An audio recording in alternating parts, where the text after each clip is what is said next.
ओम शांति। आज 30 सितंबर 2023 के साकार मधुर महावाक्य हैं। आज सितंबर मास का ये लास्ट डे है। हम सब अपना चार्ट चेक करेंगे। प्रति मास हम 10 बातों का चार्ट लिखते हैं। अमृत वेला, मुरली क्लास, नुमा शाम योग, 5 स्वरूपों का अभ्यास, भोजन मौन में करना, अशरीरी बनने के ड्रिल करना, रात्रि सोने से पहले बाबा को पत्र लिखना, इन सब का चार्ट हम कमेंट बॉक्स में लिखेंगे। जहां भी हमारी कमी रही, दृढ़ता के द्वारा उस कमजोरी को मिटाएंगे।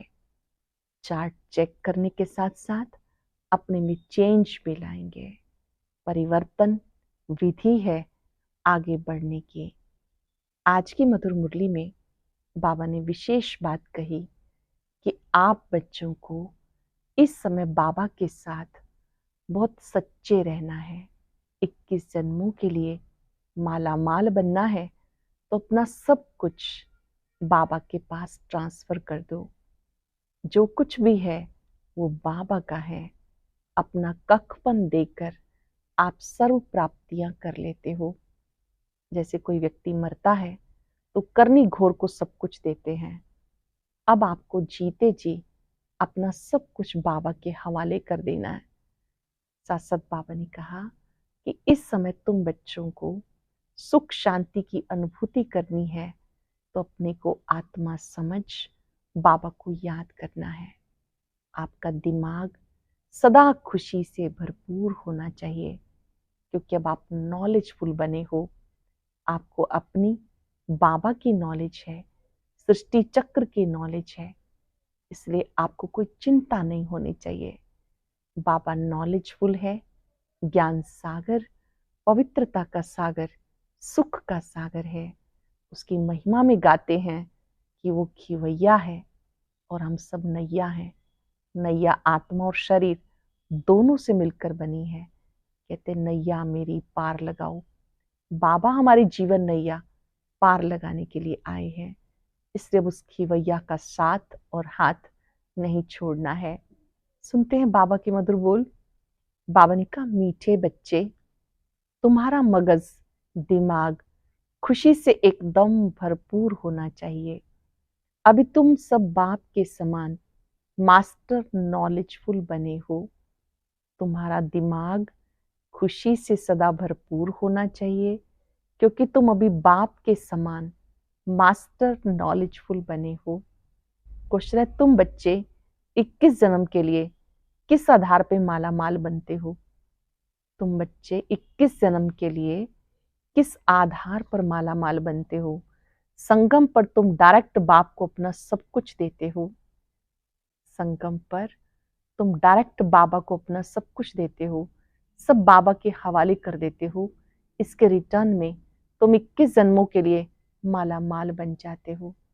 बाबा कहते, इस समय तुम्हारे पास जो भी कूड़ा किचड़ा है सब मुझे दे दो। मरने से पहले अपना सब कुछ ट्रांसफर कर दो तो भविष्य में उसका रिटर्न मिल जाएगा। मरने से पहले अपना सब कुछ ट्रांसफर कर दो तो भविष्य में उसका रिटर्न मिल जाएगा। गीत है ओम नमो शिवाय। ओम शांति। सालिग्रामों प्रति शिव भगवान वाच।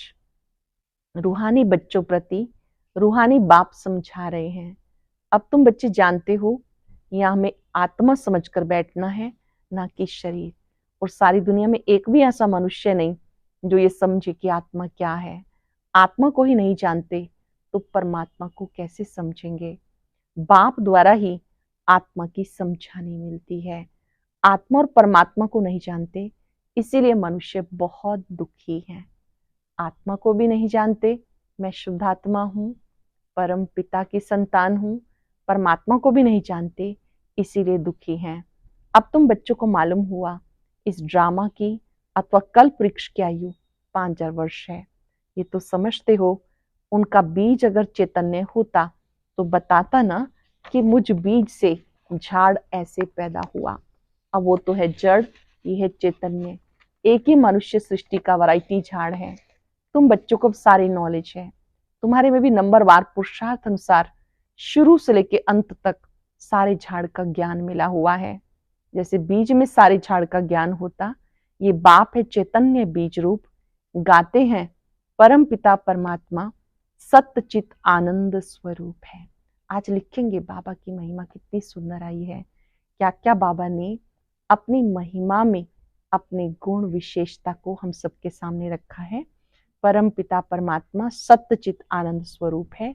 निराकार की महिमा गाई जाती, उनकी महिमा सबसे बिल्कुल न्यारी है। मनुष्य कुछ भी नहीं जानते, भले देवताओं को ये वर्षा यहाँ से मिलता, परंतु उनको वहां ये ज्ञान नहीं रहता। वंडरफुल बात है ना, यहाँ भी तुम्हें सारा ज्ञान मिलता, बुद्धि में सारी नॉलेज है। ये सृष्टि चक्र कैसे फिरता है, बाप आकर नई राजधानी स्थापन करते हैं। तुम इस ड्रामा के एक्टर हो, सिर्फ तुम ड्रामा के आदि मध्य अंत, रचता और रचना का तुम्हें ज्ञान है और किसी को है नहीं। न शूद्र वर्ण को ये ज्ञान है, ना देवता वर्ण को ये ज्ञान किसी को भी नहीं है। कोई सुनेंगे तो वंडर खाएंगे। मनुष्य कहते त्योहार आदि जो मनाते हैं वो परंपरा से चले आए हैं। बाप समझाते सत्युग में तो होते ही नहीं, त्योहारों को कोई जानते नहीं। अभी कहते हैं ना ये दशहरा दिवाली आदि त्योहार आने हैं, वहां तो ये कुछ भी याद नहीं रहता। एकदम निष्फुरने होकर राज्य करते हैं, निश्चिंत होकर राज्य करते हैं। अब यहाँ तुम्हारी बुद्धि का ताला खुला है, तुम एक्टर हो, इस ड्रामा के क्रिएटर, डायरेक्टर, मुख्य एक्टर, ड्यूरेशन आदि को जानते हो। क्रिएटर, डायरेक्टर, मुख्य एक्टर, ड्यूरेशन आदि को जानते हो। ये नॉलेज जिसकी बुद्धि में रहेगी उन्हें अपार खुशी रहेगी। गॉड फादर को ही नॉलेजफुल ज्ञान सागर कहते हैं। कौन सी नॉलेज है, सिवाय तुम्हारे कोई भी नहीं समझते। गॉड को ही नॉलेजफुल वर्ल्ड ऑलमाइटी अथॉरिटी कहा जाता है। तो नॉलेज किसकी है, सब वेदों, शास्त्रों, ग्रंथों, सृष्टि के आदि मध्यंत की नॉलेज है। शास्त्रों में ज्ञान नहीं है, वो है ही भक्ति के शास्त्र। सिर्फ पूजा करते रहो, बाकी रचता और रचना की नॉलेज कुछ भी नहीं। तभी तो ऋषि मुनि आदि भी कहते थे हम रचता और रचना को नहीं जानते। समझाने वाला एक ही बाप है, तो जानेंगे फिर कहां से। अब तुम बाप द्वारा सुनते हो, फिर ये नॉलेज प्रायलोप हो जाती। ये नॉलेज सिवाय तुम बच्चों के कोई भी नहीं जानते। तुम्हें कितनी बड़ी नॉलेज मिलती है, तो तुम्हें कितनी खुशी होनी चाहिए। इतनी ऊंची नॉलेज मिल रही है तो कितनी खुशी होनी चाहिए। वो लोग डॉक्टरी आदि पढ़ने के लिए, सीखने के लिए विलायत में जाते हैं, तुमको तो यहाँ ऐसा बनाते जो वहाँ डॉक्टर आदि होते ही नहीं। बेहद का बाप जो नॉलेजफुल है, उन द्वारा हम सब कुछ जान जाते हैं, उनकी हम संतान हैं। तो ज्ञान से मगज कितना भरपूर होना चाहिए, ज्ञान से दिमाग कितना भरपूर रहना चाहिए, कितनी खुशी रहनी चाहिए। ऐसी कोई चीज नहीं जिसको हम ना जानते हो। वो लोग जो कुछ पढ़ते वो तो कुछ नहीं है। भक्ति मार्ग के शास्त्र आदि कितने पढ़ते, परंतु ये तो कोई भी नहीं जानते कि सृष्टि का चक्र कैसे फिरता है। भले बाबा ने का शास्त्र पढ़ते हैं, लेकिन ये नहीं जानते सृष्टि का चक्र कैसे फिरता है। तुम बच्चे अभी मास्टर नॉलेजफुल बनते हो, नटशल में तो सब जान चुके हो। बाकी सिर्फ आत्मा जो तमो प्रधान है उसको सतो प्रधान बनाना है। कोई है जो तमो प्रधान से तमो बने होंगे, कोई तमो से रजो बने होंगे, कोई रजो से सतो बने होंगे। सतो प्रधान नहीं कहेंगे। सतो प्रधान जब बन जाएंगे तो नंबरवार पुरुषार्थ अनुसार कर्मातीत अवस्था आ जाएगी। फिर तो नई दुनिया चाहिए राजाई के लिए, इसलिए पुरानी दुनिया का विनाश होता है। जब ये यज्ञ पूरा होगा तो सारी पुरानी दुनिया की आहुति पड़ेगी, ये पढ़ाई पूरी हो जाएगी। फिर नंबरवार पुरुषार्थ अनुसार कर्मातीत अवस्था को पालेंगे। जैसे वह भी इम्तहान पास करे फिर ट्रांसफर हो जाते हैं, तुम भी मृत्यु लोक से ट्रांसफर हो अमर लोक में चले जाते हो। हम अमर लोक में थे, फिर 84 जन्म लेते लेते मृत्यु लोक में आ गए। तुम कहते हो अभी हम पढ़ रहे हैं, फिर अमर लोक में जाकर देवी देवता बनेंगे। बाप ही मनुष्य से देवता बनाते हैं, पतितों को पावन देवी देवता कौन बनाएगा। देवता तो यहाँ कोई है नहीं जो देवी देवता बना दे। कोई भी देवी देवता इस समय नहीं बना सकता, लक्ष्मी नारायण चाहिए ना, वो तो यहाँ होते नहीं। तुम बच्चे जानते हो इस समय बाबा आकर पढ़ाते हैं, स्वर्ग का राजभाग देते हैं। स्वर्ग था, लक्ष्मी नारायण का राज्य था। इनको राजाई किसने दी? हेवनली गॉड फादर ने पैराडाइज सतयुग स्थापन किया। जहाँ देवी देवता राज्य करते थे वहां दूसरा कोई खंड नहीं था, एक ही भारत था। तुम्हारी बुद्धि में है हम जब राज्य करेंगे तो दूसरा कोई नहीं होगा। तुम्हारी बुद्धि में सारा झाड़ है, इसका बीज ऊपर है, वो सत्य है, चैतन्य है। आत्मा भी इम्पेरिशेबल है, बाबा भी इम्पेरिशेबल है। आत्मा भी अविनाशी, बाबा भी अविनाशी। जो बाबा में ज्ञान है वो तुमको सुनाते हैं। सारा झाड़ खड़ा है, बाबा ऊपर है। इस समय मनुष्य तमो प्रधान कांटे हैं। झाड़ पुराना होने से जैसे कि सूख जाता है, इसलिए इसको कहा जाता कांटों का जंगल। वहां होता है फूलों का बगीचा। बागवान भी है, किसको खिवैया, किसको बागवान, किसको माली कहते हैं। बाप है खिवैया। तुम भी बोट चलाना सीख रहे हो। हर एक की नैया बहुत पुरानी हो गई। नैया आत्मा और शरीर दोनों की बनी है। गाते नैया मेरी पार लगाओ। अब नैया भी पुरानी तो शरीर भी पुराना। अब पार कैसे हो और कहाँ जाएं? जानते हो पार किसको कहा जाता है? मुक्ति धाम। जीवन मुक्ति धाम क्या चीज है? बरोबर बाप अभी से हमें पार ले जाते हैं। दुख धाम से सुख धाम अथवा विषय सागर से क्षीर सागर में ले जाते हैं। वो सिर्फ गाते नैया मेरी पार लगाओ। बागवान आओ, कांटों को फूल बनाओ। तुम भी पहले नहीं जानते थे। अभी मूल वतन, सूक्ष्म वतन, सतयुग से लेके कलयुग तक सब राज जान गए हो। जो जानते हैं वही सुनाते हैं। अंदर ज्ञान टपकता रहे तो सदा खुशी रहेगी। ज्ञान टपकता रहे माना चिंतन चलता रहे, सिमरण चलता रहे तो बहुत खुशी रहेगी। कोई चिंता की बात ही नहीं रहती, फिक्र से फारिग हो जाते हैं।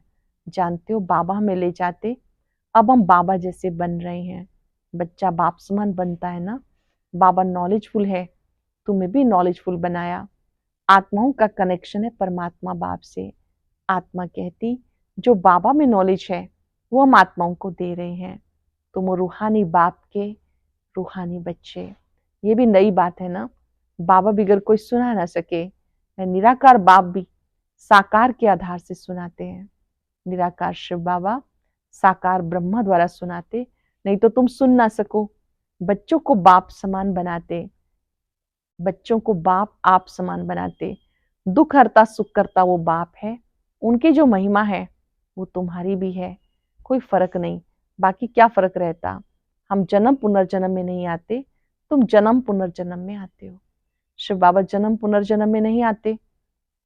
तुम मुझे ज्ञान सागर कहते हो, मैं तुम्हें ज्ञान देता हूं। मैं सुख का सागर, पवित्रता का सागर हूं, शांति का सागर हूं। तुम्हें भी वो वर्षा देता हूं। जानते हो ये सारा चक्र 5000 वर्ष के बाद फिरेगा। ये चक्र फिर से 5000 वर्ष के बाद फिरेगा। ये नॉलेज है सोर्स ऑफ इनकम। जितना पढ़ते हैं उतना नॉलेज से इनकम होती है। ये नॉलेज भी है, धंधा भी है। सर आप लोग सट्टा करते हैं, तुम क्या देते हो? कूड़ा किचड़ा। मरने के बाद करनी घोर को कूड़ा किचड़ा देते, तुम्हें तो जीते जी देना है। वहां तो मरने के बाद देते हैं, आपको जीते जी देना है। ईश्वर अर्थ देते हैं। अब क्या ईश्वर को पुरानी खटिया दी देंगे? बाबा कहते तुम मरने से पहले सब दे दो। ये पुरानी चीजें तुम्हारे किसी काम में नहीं आएंगी। भले कोई कितना साहूकार हो, परंतु कितने दिन के लिए होगा? भले कोई कितना साहूकार हो, कितने दिन के लिए होगा? एक जन्म के लिए। फिर कर्म अनुसार पता नहीं कहाँ जाकर जन्म लेंगे। तुम तो बाप से 21 जन्म के लिए लेते हो पुरुषार्थ अनुसार। यह रूहानी सर्विस सारी दुनिया जानती है, जिस्मानी सर्विस को रूहानी को कोई जानते नहीं। सुप्रीम रूह आकर नॉलेज देते, उस सुप्रीम का जन्म भी मनाते। उनको इस सुख सागर, शांति सागर, दुख हरता सुख करता कहते हैं। शिव बाबा को सुख सागर, शांति का सागर, दुख हरता सुख करता कहते हैं। शिव नाम है ना। जयंती भी मनाते, परंतु बुद्धि में कुछ नहीं है। बाप ही सब राज सुनाते, फिर 5000 वर्ष के बाद सुनाएंगे। ये ज्ञान सतयुग में नहीं होता, क्योंकि आत्माएं सतो प्रधान है। ज्ञान से वो ऐसी बनती हैं। ये नई बातें हैं ना। मंदिर बनाने वाले भी नहीं जानते कि लक्ष्मी नारायण का मंदिर हम क्यों बनाते हैं। उनको राज्य किसने दिया? ये मंदिर क्यों बना? ये उनको राज्य किसने दिया, कैसे ये पद पाया? कहते कर्मों का फल है। अब बाबा बैठ कर्म अकर्म विकर्म की गति का राज स्वयं समझाते हैं। उनमें भी नॉलेज, उन्होंने भी नॉलेज सुनी होगी। है ही भगवानुवाच, गीता से ही आदि सनातन धर्म की स्थापना हुई। वहां बहुत थोड़े मनुष्य होते, बाकी सारी पुरानी सृष्टि कहाँ गई? जरूर विनाश हुआ होगा। महाभारत लड़ाई भी गाई हुई है। गिरधर कविराज कहते हैं। अब गिरधर तो कहते हैं श्री कृष्ण को, कवि कौन है? शिव बाबा को कवि कहा जाता। कवि अर्थात सुनाने वाला। जानते हो आफतें बहुत आनी है। पुरानी दुनिया के विनाश के लिए क्या क्या चीजें बनाई? ये वही महाभारत लड़ाई है जब भगवान ने आकर रुद्र ज्ञान यज्ञ रचा है। ये वही महाभारत लड़ाई है जो भगवान ने आके यज्ञ रचा है। भगवान यज्ञ किस लिए रचते हैं? यज्ञ रचा जाता सुख शांति के लिए। बाप सबका दुख हरता सुख करता है। उस ज्ञान यज्ञ में सारी पुरानी सृष्टि स्वाह हो जाएगी। जानते हो ब्राह्मण यज्ञ के सर्वेंट हैं, हम यज्ञ के सेवाधारी हैं। हम ब्राह्मण ब्रह्मा मुख से रचे हुए सच्चे मुख वंशावली हैं। तो बाबा जो मुख से कहे वो मानना है। हम ब्राह्मण हैं, ब्रह्मा मुख वंशावली हैं। ब्रह्मा मुख से जो शिव बाबा कहे उसको मानना है, आज्ञाकारी बन के रहना है। श्री श्री की श्रेष्ठ मत से हम श्रेष्ठ बन रुद्र की माला का दाना बनेंगे। सिजरा बनाते हैं, वासवानी सिजरा, कृपलानी सिजरा। तो ऊपर में है शिव बाबा, उनका है निराकारी सिजरा। निराकारी सिजरा वो फिर साकारी सिजरा होता।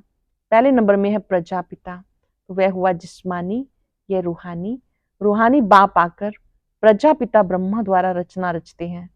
उनको बुलाते हैं, पतित पावन आओ, पुरानी दुनिया पतित दुनिया को पावन बनाओ। नई नहीं बनाते, प्रलय होती नहीं तो ये वर्ल्ड की हिस्ट्री ज्योग्राफी रिपीट होती है। 84 का चक्र फिर से शुरू होता। बेहद बाप से बेहद की नॉलेज मिलती है, बेहद का वर्षा मिलता है। बेहद बाप को सब याद करते हैं। हे भगवान कहते हैं ना, हे ईश्वर, हे प्रभु कहने से कोई चित्र याद नहीं आता, निराकार याद आता है। जब हे ईश्वर हे प्रभु कहते हैं तो निराकार ही याद आता है। कहते भगवान को याद करो, फादर है ना, हम सब ब्रदर्स हैं। आत्माओं के लिए कहते सब ब्रदर्स हैं। सब पुकारते हैं पतित पावन आओ, दुख हरता सुख करता, हे लिबरेटर आओ, हमें गाइड करो। घर भूल गया, याद है परंतु हम जा नहीं सकते। योग लगाने से जैसे घृत पड़ता जाता, योग लगाते जाते जैसे कि आत्मा में घृत पड़ता जाता। आत्मा अविनाशी है तो आत्मा की ज्योति सारी उझाई नहीं जाती। तो अब योग बल का घृत डालना है। सदैव के लिए फिर दीपमाला सोजरा हो जाएगा। दीपमाला अर्थात घर घर में सोजरा। तो दीपमाला कहाँ होगी? सतयुग यहाँ नहीं, ये सब राज तुम समझते हो। बाबा ने कहा दीपमाला कहाँ होगी? सतयुग में, यहाँ नहीं, कलयुग में नहीं, ये सब राज तुम समझते हो। वहां तो घर घर में सोच रहा है। तुम्हारे पास ब्लाइंड फेथ नहीं, यहाँ बाबा कहते कोई आपकी अंधश्रद्धा नहीं, लेकिन ये समझ है कि सतयुग में हर घर में सोच रहा है, हर घर में दिवाली है और अब घोर अंधियारा। अच्छा मीठे मीठे सिक्के लदे बच्चों प्रति माता पिता बाप दादा का याद प्यार, गुड मॉर्निंग। रूहानी बाप की रूहानी बच्चों को नमस्ते। रूहानी बच्चों की रूहानी बाप दादा को याद प्यार, नमस्ते, गुड मॉर्निंग। शुक्रिया बाबा, शुक्रिया। धारणा के लिए सार। पहले पॉइंट है, चिंताओं से फ्री होने के लिए बाप समान नॉलेजफुल बनना है। बुद्धि में सदा ज्ञान का सिमरण करते रहना है। रूहानी सर्विस कर अपनी प्रारब्ध बनानी है। पुराना सब कुछ ट्रांसफर कर देना है। चिंताओं से फ्री होने के लिए बाप समान नॉलेजफुल बनना है। बुद्धि में सदा ज्ञान का सिमरण करते रहना है। रूहानी सर्विस कर अपनी प्रारब्ध बनानी है। पुराना सब कुछ ट्रांसफर कर देना है। वरदान है, सबके प्रति शुभ कल्याण की भावना रख, परिवर्तन करने वाले बेहद सेवाधारी भव। सर्वप्रति शुभ कल्याण की भावना रख, परिवर्तन करने वाले बेहद सेवाधारी भव। मेजॉरिटी बच्चे बाप दादा के आगे अपनी आश रखते हैं हमारा फलाना संबंधी बदल जाए, घर वाले साथी बन जाएं, लेकिन सिर्फ उन आत्माओं को अपना समझकर ये आश रखते हो तो हद की दीवार के कारण आपकी शुभ कल्याण की भावना उन आत्माओं तक पहुंचती नहीं। बेहद के सेवाधारी सर्वप्रति आत्मिक भाव, बेहद की आत्मिक दृष्टि, भाई भाई के संबंध की वृत्ति से शुभ भावना रखते हैं, उसका फल अवश्य प्राप्त होता है। यही मनसा सेवा की यथार्थ विधि है। मनसा सेवा की यथार्थ विधि क्या है? मेजॉरिटी बच्चे बाबा के आगे ये आश रखते हैं कि हमारा फलाना संबंधी बदल जाए, घर वाले साथी बन जाएं, लेकिन सिर्फ उन आत्माओं को अपना समझ ये आश रखते हो तो हद की दीवार के कारण आपकी शुभ कल्याण की भावना उन आत्माओं तक पहुंचती नहीं। बेहद के सेवाधारी सर्वप्रति आत्मिक भाव, बेहद की आत्मिक दृष्टि, भाई भाई के संबंध की वृत्ति से शुभ भावना रखते हैं तो उसका फल अवश्य प्राप्त होता है। यही मनसा सेवा की यथार्थ विधि है। स्लोगन है, ज्ञान रूपी बाणों को बुद्धि रूपी तरकश में भरकर माया को ललकारने वाले ही महावीर योद्धा हैं। ज्ञान रूपी बाणों को बुद्धि रूपी तरकश में भरकर माया को ललकारने वाले ही महावीर योद्धा हैं। आज हम याद रखेंगे, मैं बेहद का सेवाधारी हूं। बेहद का सेवाधारी अर्थात इस भूमंडल की समस्त आत्माओं के प्रति शुभ भावना, कल्याण की भावना, देने की भावना। सेवाधारी किसी हद में बंधा नहीं होता, वो दो चार का नहीं, सभी के लिए कल्याण की भावना रखने वाला होता है। सारा विश्व हमारा परिवार है, रूहानी परिवार है। सभी आत्माओं को अपने सम्मुख देखते शुभ संकल्प करें, सबका कल्याण, सबका कल्याण, सब सुखी हो जाएं, सबका संबंध सर्वशक्तिवान से जुड़े, सब उसकी छत्र छाया में शक्तिशाली रहे। शुक्रिया बाबा, शुक्रिया। और अब सुनते हैं आज का अव्यक्त ज्ञान मोती।